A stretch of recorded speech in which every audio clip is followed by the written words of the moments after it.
Can I take the leftovers for my daughter? The biker's reaction left the whole diner silent. The diner was buzzing with laughter and the clinking of coffee cups when a tired mother walked in, her clothes worn, her eyes hollow from sleepless nights. She quietly sat in a corner, barely touching the small cup of soup she had ordered. When the waiter brought the check, she hesitated. Then softly asked, "Can I take the leftovers for my daughter?" The room fell silent, every eye turning toward her. But before anyone could react, a group of leather-jacketed bikers at the next table stood up.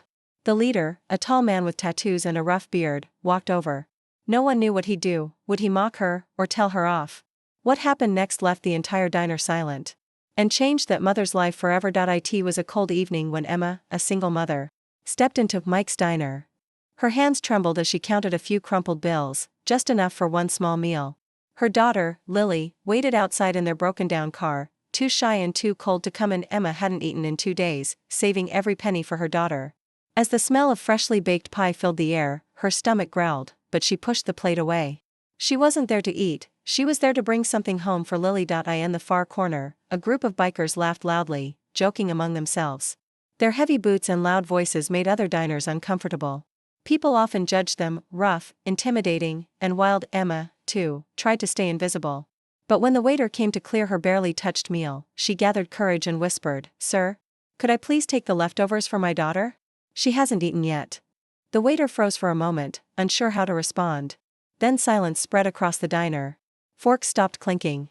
Conversations faded, and then, a deep voice from the biker table broke the silence. "What did you say, ma'am?" Emma turned, frightened. The biker stood up, tall, muscular, and covered in tattoos.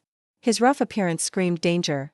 But what came next, nobody expected. The biker's name was Jack, a man who looked like trouble but carried a heart full of memories.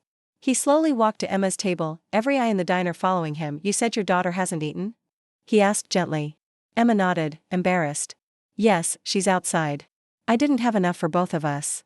Jack looked around, his jaw tightening. Then, in a deep voice, he called out, "Hey, Mike. Bring your biggest plates, and make it 2 full meals. On me."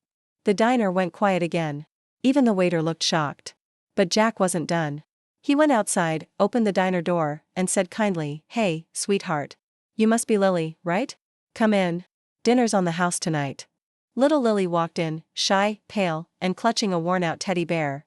When she saw the food being placed on the table, pancakes, eggs, fries, and pie, her eyes lit up. She whispered, "Mommy, is this for me?" Emma's voice cracked. "Yes, baby. Someone kind just helped us." Jack sat quietly, not wanting attention.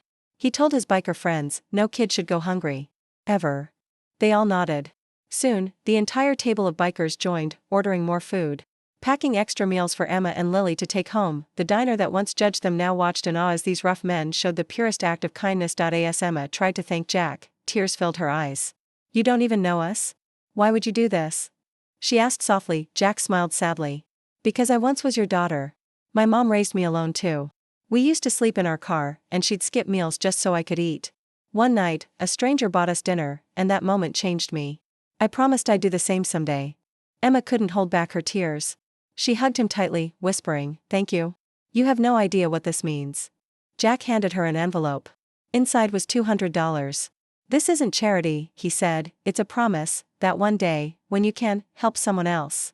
The entire diner stood up and applauded. Even the waiter, holding back tears, said, "I've never seen anything like this." As Jack and his biker friends left, their engines roared in unison, not as a sound of rebellion, but of compassion. Emma and Lily sat at the table, eating their first warm meal in days, smiling, crying, and praying for the man who'd just changed their lives. And outside, as the neon lights flickered, Jack looked up at the sky and whispered, "This one's for you, Mom,